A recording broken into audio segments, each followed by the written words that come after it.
कार्तिकेय ठाकुर राय दामोदर कृष्ण भगवान की जय। भक्तों, कार्तिक मास महात्म में आज हम पढ़ेंगे 11वां अध्याय, जिसको पढ़ने और सुनने मात्र से ही सभी मनोकामना पूरी होती हैं।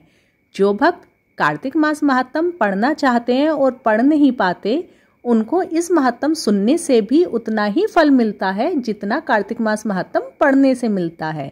तो चलिए शुरू करते हैं 11वां अध्याय।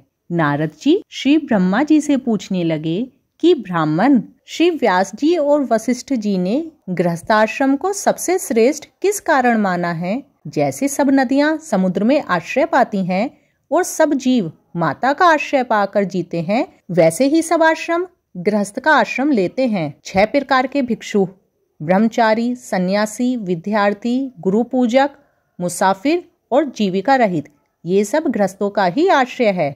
ब्रह्मा जी कहने लगे कि हे नारद, इसमें हम तुमसे एक अति पुण्य देने वाले पुरातन इतिहास कहते हैं। उत्तानपाद राजा का पुत्र राजकुमार उत्तम था, जो बड़ा बलवान और समदर्शी था। उसने विदुला नाम की स्त्री से विवाह किया और राजा रानी दोनों ही अति प्रेम से रहने लगे। एक दिन राजा ने वेश्या का नाच देखते हुए मदिरा पान किया और मदिरा के नशे में रानी को भी मदिरा पीने के लिए कहा, किंतु रानी ने राजा का कहा नहीं माना। इस पर राजा ने क्रोधित होकर सेवकों को आज्ञा दी कि वे रानी को किसी निर्जन वन में छोड़ आएं। सेवक विवश हो रानी को वन में छोड़ आए। राजा ने भी रानी के वियोग में दुखित होकर दूसरा विवाह नहीं किया और प्रजा को पुत्र के समान पालने लगे। एक दिन एक ब्राह्मण आकर कहने लगा कि हे राजन, कोई मेरी स्त्री को हर ले गया है, मैं उसके वियोग में अति दुखित हूँ, इसलिए तुम उसे ढूंढ कर लाओ। राजा कहने लगे कि महाराज, मैं नहीं जानता कि आपकी स्त्री कौन, किधर और कहाँ ले गया है, तब आपकी स्त्री को कैसे ढूंढ कर ला सकता हूँ? ब्राह्मण कहने लगे कि हे राजन, तुम प्रजा से 6ठा भाग लेकर सबके रक्षक हो। मेरी स्त्री घर में सो रही थी, वहीं से कोई उसे हर कर ले गया है। अब आपका कर्तव्य है कि आप उसे कहीं से भी ढूंढ कर लाएं। राजा कहने लगे कि मैंने तुम्हारी स्त्री को कभी नहीं देखा कि वह कैसे स्वभाव और रूप वाली है। तब ब्राह्मण ने कहा कि यद्यपि वह कठोर वचन बोलने वाली, अति कुरूपा, काले रंग की, बड़ी कुरकशा है, फिर भी मैं उसकी निंदा नहीं करता, क्योंकि वह मेरी धर्मपत्नी और अर्धांगिनी है।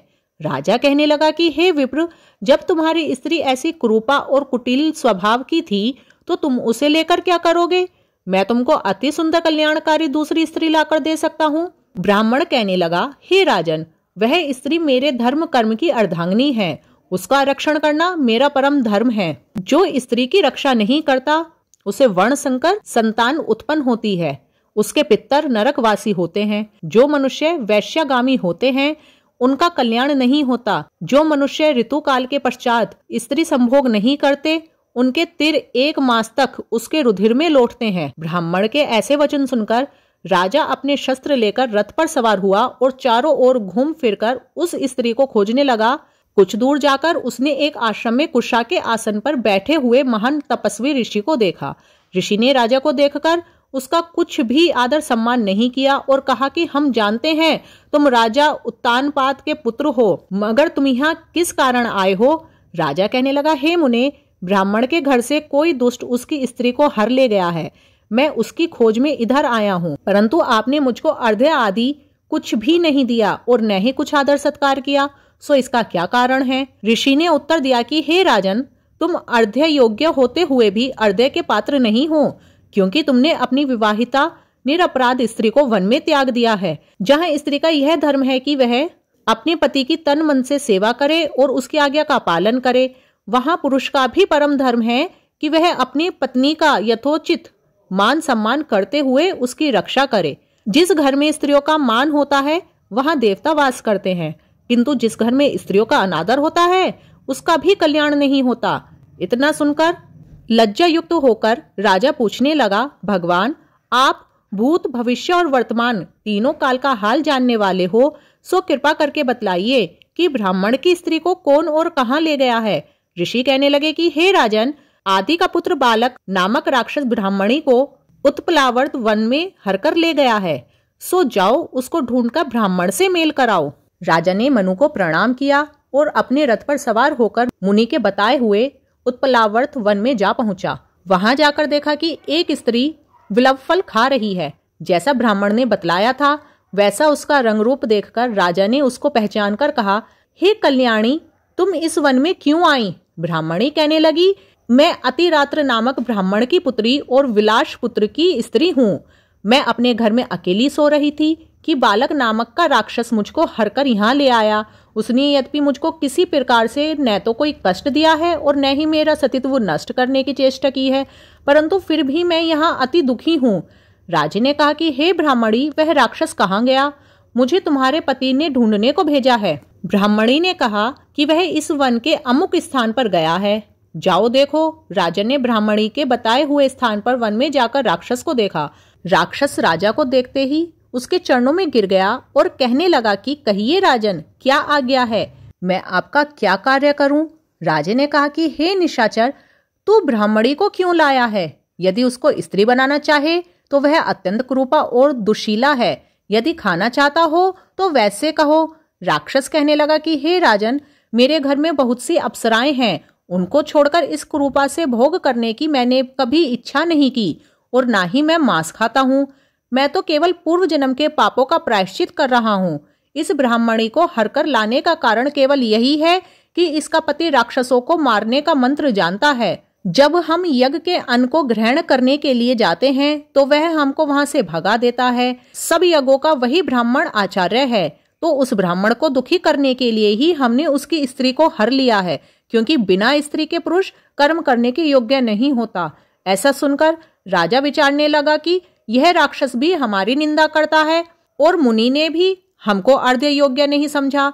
राजा अपने मन में विचार ही कर रहा था कि राक्षस हाथ जोड़कर कहने लगा कि हे राजन, आप प्रसन्नता पूर्वक मुझे जो आज्ञा देंगे मैं निश्चय ही उसका पालन करूंगा। राजा ने कहा कि हे निशाचर, तुम उस ब्राह्मणी को उसके घर पर छोड़ आओ और जब हम याद करें तब हमारे पास आ जाना।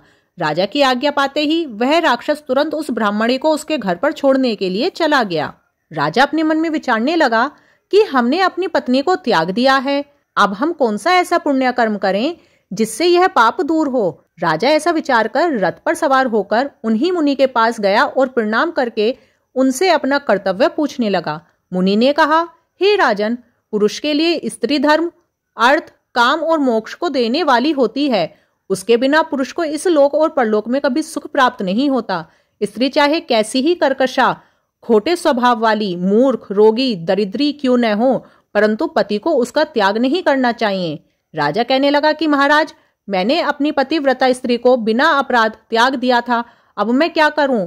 तब मुनि महाराज ने कहा कि हे राजन, तुम्हारी स्त्री को शतपात नामक नाग ने वन में घूमते हुए देखा था, सो वही उसे पाताल लोक में ले गया है। नाग की नंदा नाम की कन्या ने उसको अपने घर में छिपाया हुआ है। सो हे राजन, तुम्हारी स्त्री पाताल लोक में है। राजा यह बात सुनकर अपने नगर में आया और ब्राह्मण को स्त्री सहित देखकर परम आनंद को प्राप्त हुआ। तब राजा ने बालक नाम वाले उस राक्षस को याद किया। राक्षस ने राजा को आकर प्रणाम किया और उसने बुलाए जाने का कारण पूछा। तब राजा ने उसको पाताल लोक से अपनी स्त्री को लाने के लिए कहा।